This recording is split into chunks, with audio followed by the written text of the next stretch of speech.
Salam cerdas.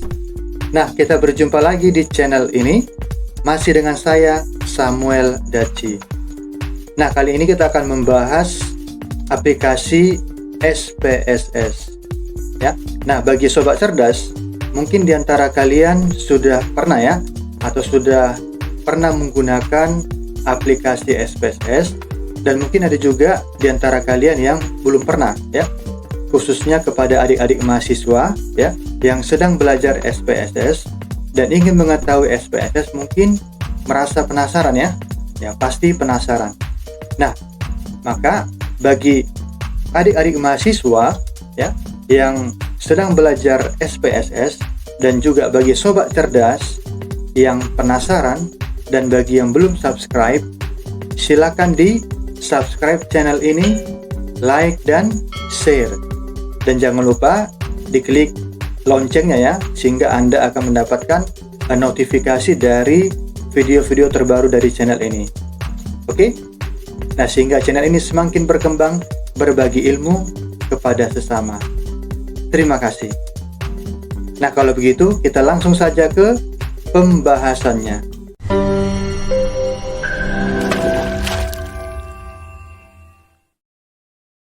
Nah, topik SPSS ini saya akan bagi dalam beberapa bagian ya. Nah, pada bagian yang pertama ini, kita akan membahas tentang pengenalan SPSS. Oke? Nah, apa itu SPSS?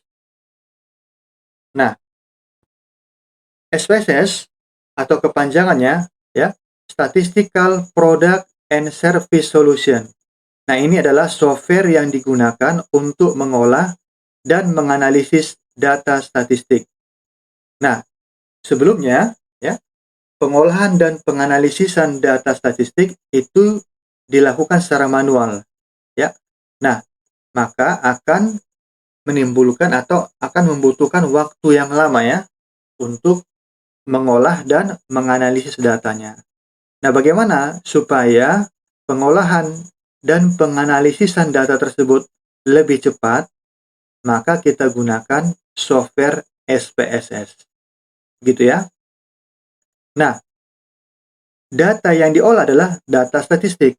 Oleh karena itu, bagi sobat cerdas dan juga bagi adik-adik mahasiswa yang sedang belajar SPSS, maka saya kira kalian harus memiliki dasar-dasar tentang ilmu statistik ya, sehingga Anda lebih mudah memahami tentang SPSS-nya. Gitu ya.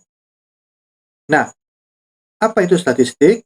Secara umum, statistik adalah angka-angka atau catatan yang dikumpulkan, dikelompokkan, dan ditabulasi sehingga didapatkan informasi berkaitan dengan masalah tertentu. Nah, itu definisi secara umum.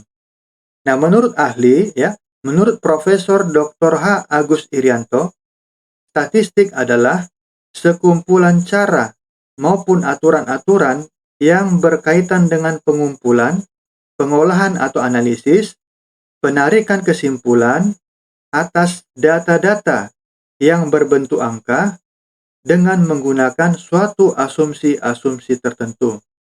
Nah, itulah definisi statistik menurut ahli. Oke? Nah, ilmu statistik dapat diterapkan dalam dua bagian ya. Nah, yang pertama, statistik deskriptif.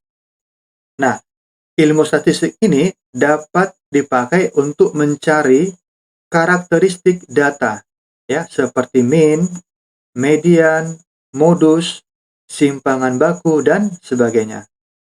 Nah, kemudian yang kedua, statistik induktif.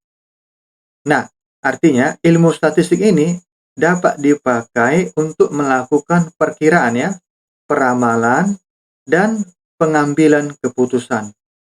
Nah, oleh karena itu, ilmu statistik ini sering dipakai dalam melakukan suatu penelitian ya, penelitian tentang kasus tertentu. Nah, bagi Anda sobat cerdas yang merupakan seorang peneliti, maka wajib mengetahui atau wajib menguasai statistik ya. Dan untuk mempermudah proses pengolahan data statistiknya, maka harus menggunakan SPSS ya. Nah, bagi adik-adik mahasiswa yang sedang belajar SPSS, nah, ilmu statistik ini juga sangat bermanfaat ya. Nah, jika Anda misalnya adik-adik mahasiswa ya, jika Anda ingin membuka suatu usaha ya, apalagi di masa pandemi ini, adik-adik mahasiswa boleh melakukan penelitian ya. Jenis usaha apa yang cocok, yang dapat survive di masa pandemi ini. Maka adik-adik mahasiswa boleh melakukan penelitian tersebut. Dan misalnya juga adik-adik mahasiswa bekerja di suatu perusahaan ya, maka boleh juga ini dipakai ilmu statistik ini. Nah, misalnya dalam penentuan gaji pegawai ya. Apakah penambahan atau peningkatan gaji pegawai tersebut berdampak positif atau negatif terhadap produktivitas pegawai. Nah, maka ilmu statistik ini sering digunakan ya dalam bidang bisnis ya, dalam bidang ekonomi, dalam bidang penelitian dan bidang-bidang lainnya ya. Nah, itulah kegunaan daripada ilmu statistik. Nah, untuk mempermudah proses pengolahan data dan pengambilan keputusan, maka yang kita pakai adalah software SPSS. Nah, berikutnya adalah cara mengaktifkan SPSS. Nah, caranya ada beberapa cara ya. Nah, cara pertama, pada bagian desktop ini, ya, kita double klik shortcut SPSS ya. Yang ini ya, kita double klik. Nah, di sini saya menggunakan SPSS versi 15. Nah, bagi adik-adik mahasiswa dan juga bagi sobat cerdas, boleh juga menggunakan SPSS versi yang lebih tinggi. Nah, kemudian kalau tampil kotak dialog yang seperti ini, maka kita tutup ya, kita cancel. Nah, inilah cara yang pertama. Oke? Nah, berikutnya, cara yang kedua, pada bagian taskbar di bawah, ya, kita klik dia search. Ya, kita klik search, kemudian kita ketik SPSS Win. Nah, maka akan ditampilkan aplikasi SPSS-nya yang ini ya. Yang ini kita klik, maka akan ditampilkan SPSS-nya. Nah, kemudian kita klik cancel untuk menutup kotak dialog. Nah, itu cara kita untuk membuka SPSS. Ada dua cara. Nah, kemudian untuk tampilan SPSS-nya ini dibagi dalam dua tampilan ya. Yang pertama adalah variable view, kemudian data view. Nah, untuk variable view, tampilan ini dipakai untuk menentukan variabel yang akan digunakan dalam mengolah data statistik di dalam SPSS. Nah, variabel apa yang dipakai? Maka, untuk menentukannya diatur pada bagian variable view. Nah, setelah variabel itu ditentukan, maka selanjutnya untuk mengetikkan datanya itu diketikkan pada tampilan ini ya, data view di bagian ini. Nah, itu untuk lembar kerja yang ada pada SPSS. Nah, apa yang pertama kali yang harus kita tentukan? Nah, yang pertama kali yang harus kita tentukan adalah variabelnya. Ya, maka kita masuk ke dalam tampilan variable view. Nah, di sini di bagian yang pertama ada di sini name ya. Pada bagian name di sini kita menentukan atau mengetikkan variabel yang akan dipakai dalam mengolah data statistiknya di dalam SPSS. Oke. Nah, kemudian pada bagian tipe, di sini kita memilih tipe data dari variabel tersebut.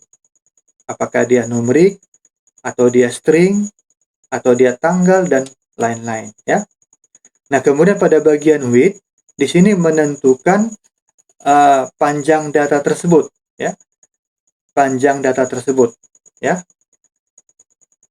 Kemudian yang berikutnya adalah desimal. Di bagian ini menentukan jumlah angka desimal. Nah, kemudian pada bagian label, di sini menentukan keterangan daripada variabel. Nah, selanjutnya pada bagian values, di sini menentukan nilai daripada variabel tersebut. Nah, ini akan dipakai juga untuk melakukan pengelompokan data, ya.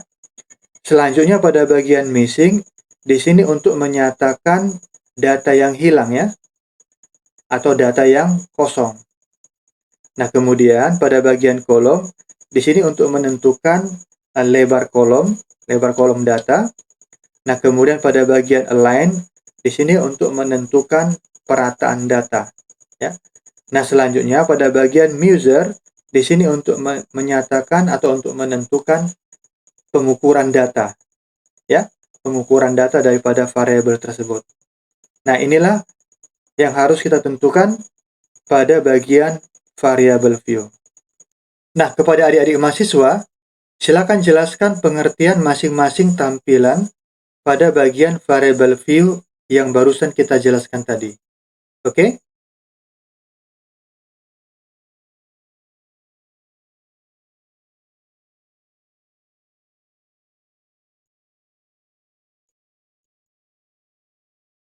Nah, di sini saya sudah mempersiapkan contoh data yang akan kita input ke dalam SPSS, ya. Nah, di sini adalah contoh data tentang data mahasiswa. Oke? Nah, bagaimana cara kita memasukkan data ini ke dalam SPSS? Nah, yang pertama kita harus menentukan variabelnya, ya. Variabel daripada data-data ini.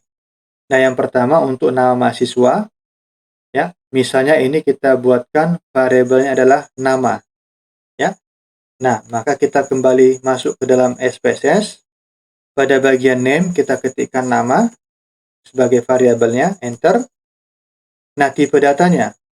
Nah, tipe data untuk nama mahasiswa ini adalah berisi teks atau huruf, ya. Nah, maka tipe datanya kita klik tombol titik tiganya, kemudian kita pilih di sini string, kemudian OK. Nah, selanjutnya pada bagian width kita tentukan adalah panjang daripada datanya. Berapa huruf panjang untuk nama. Nah, misalnya kita buatkan 20, ya. Nah, selanjutnya untuk data berikutnya ada jenis kelamin. Nah, untuk jenis kelamin ini kita buatkan variabelnya adalah Jenkel, ya, sebagai contoh, ya. Nah, kita buatkan di sini adalah Jenkel, enter. Nah, apa tipe datanya? Nah, untuk tipe data Jenkel ini boleh kita pilih string, ya, karena dia adalah berupa teks. Tetapi jika data jenis kelamin ini akan digunakan dalam proses perhitungan atau rumus di dalam perhitungan statistik, khususnya di dalam SPSS, ya, maka untuk jenis kelamin ini kita beri variabel tipe datanya adalah numerik, ya, kita beri dia numerik. Nah, maka kita kembali ke dalam SPSS, maka di sini kita pilih tipe datanya numerik. Oke. Nah, kemudian width-nya kita abaikan saja, ya, biarkan saja di situ 8. Kemudian desimalnya kita buatkan 0. Artinya tidak ada angka desimal, ya. Nah, selanjutnya yang penting kita lakukan, yang kita tentukan di sini adalah values-nya. Nah, values ini kita menentukan nilai daripada variabel jenis kelamin, ya, nilai daripada variabelnya. Nah, karena jenis kelamin ini terdiri dari laki-laki dan perempuan, maka masing-masing jenis kelamin ini kita tentukan nilai variabelnya, ya. Nah, sebagai contoh, ya, kita klik, ya, pada bagian values, pada kolom values ini kita klik tombol titik tiganya, ya. Nah, untuk values yang pertama kita buatkan nilainya 1. Ini adalah untuk laki-laki. Oke, untuk laki-laki. Kemudian add. Kemudian values kedua ini untuk perempuan. Kemudian add. Setelah itu kita klik OK. Nah, itulah cara kita untuk menentukan nilai daripada variabel, ya, dengan memberi nilai itu pada bagian values. Oke. Nah, selanjutnya ada di sini data jurusan. Nah, data jurusan ini kita buatkan saja variabelnya adalah jurusan ya. Maka pada bagian name kita ketikkan jurusan, enter. Nah, apa tipe data jurusan? Nah, tipe data jurusan ini boleh kita pilih string ya. Tetapi jika jurusan ini akan diolah di dalam data SPSS, khususnya dalam proses perhitungan ya, maka ini kita buat tipe datanya numerik. Maka kita kembali ke dalam SPSS, maka kita pilih di sini numerik ya. Width-nya 8. Nah, desimalnya kita buat 0. Nah, selanjutnya kita tentukan values-nya ya untuk masing-masing jurusan ini. Nah, untuk yang pertama ini adalah akuntansi ya. Maka kita klik tombol titik tiganya pada bagian values, kita ketikkan 1. Yang pertama itu di bagian labelnya kita buatkan akuntansi. Kemudian kita klik add. Nah, selanjutnya untuk teknik ini kita buatkan value-nya 2 ya. Maka pada bagian value kita buatkan 2, labelnya kita ketikkan teknik. Klik tombol add. Kemudian untuk kedokteran ini kita buatkan value-nya 3 ya. Nah, kita ketikkan 3, labelnya kita ketikkan kedokteran. Kita klik tombol add. Nah, kemudian yang keempat, manajemen informatika, ini adalah value-nya yang keempat ya. Kita ketikkan 4, labelnya adalah manajemen informatika ya. Informatika. Kemudian kita klik tombol add. Nah, jika sudah selesai, maka kita klik tombol OK. Nah, selanjutnya untuk uang kuliah. Nah, uang kuliah ini sebagai contoh kita buatkan variabelnya UK ya. Nah, maka pada bagian name kita ketikkan UK, enter. Nah, tipe datanya ini sudah pasti numerik ya. Sudah pasti numerik. Maka kita pilih tipe datanya numerik, enter. Nah, width-nya kita buatkan saja 8, desimalnya kita buatkan saja 0. Artinya tidak ada bilangan desimal ya. Nah, jika sudah selesai kita menentukan variabel untuk data yang akan diolah di dalam SPSS, maka kita selanjutnya mengetikkan data-data tersebut. Nah, maka kita masuk ke dalam tampilan data view yang ini ya. Kita klik. Nah, maka perhatikan di bagian atas ini sudah ada kolom nama, kolom jengkel, kolom jurusan, dan kolom UK. Nah, disinilah kita mengetikkan datanya. Nah, maka untuk yang pertama, contoh pertama ini ya, Riana, jenis kelaminnya perempuan, jurusannya akuntansi, dan uang kuliahnya 6.500.000 ya. Maka kita ketikkan namanya Riana, enter, atau panah kanan ya. Maka jenis kelaminnya apa? Nah, jenis kelaminnya ini boleh kita ketik value-nya ya. Untuk laki-laki tadi 1, untuk perempuan adalah 2. Karena Riana ini adalah perempuan, maka boleh kita ketikkan 2 ya, enter. Maka perhatikan akan berubah menjadi perempuan ya. Nah, selanjutnya jurusannya. Untuk jurusan si Riana adalah akuntansi. Nah, maka boleh juga memilihnya dengan mengklik tombol panahnya, kita pilih akuntansi. Nah, begitu ya. Kemudian panah kanan, uang kuliahnya 6.500.000. Kita ketikkan 6.500.000. Nah, selanjutnya Setiawan ya. Setiawan laki-laki.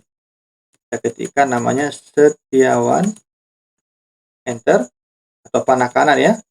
Nah, laki-laki, kalau kita mengetikkan value-nya itu adalah nomor 1 ya, value-nya enter, maka berubah menjadi laki-laki. Nah, jurusannya adalah teknik. Nah, misalnya kita klik tombol panahnya, kita pilih teknik. Panah kanan, kemudian uang kuliahnya 7 juta. Kita ketikkan 7 juta. Nah, selanjutnya adalah Jamal ya. Jamal, jenis kelaminnya laki-laki. Kita ketikkan Jamal. Kemudian laki-laki adalah value-nya nomor 1.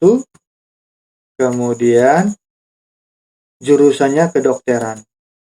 Nah, kedokteran bisa kita klik tombol panahnya, kita pilih kedokteran, atau value-nya boleh kita ketikkan angka 3 ya.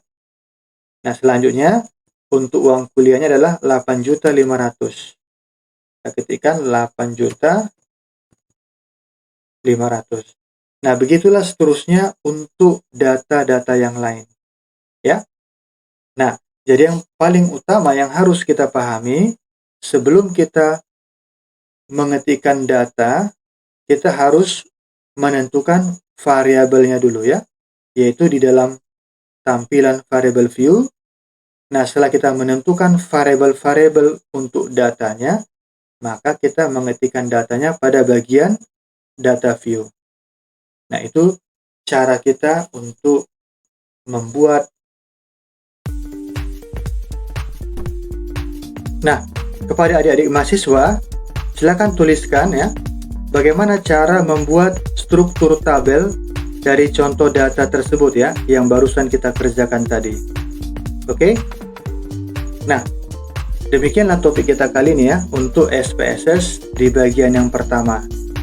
Ya, semoga bermanfaat ya. Nah, kepada adik-adik mahasiswa yang sedang belajar SPSS dan kepada sobat cerdas yang belum subscribe, silakan di subscribe channel ini, like dan share. Terima kasih. Nah, kita berjumpa lagi pada SPSS di bagian kedua yang akan datang. Terima kasih.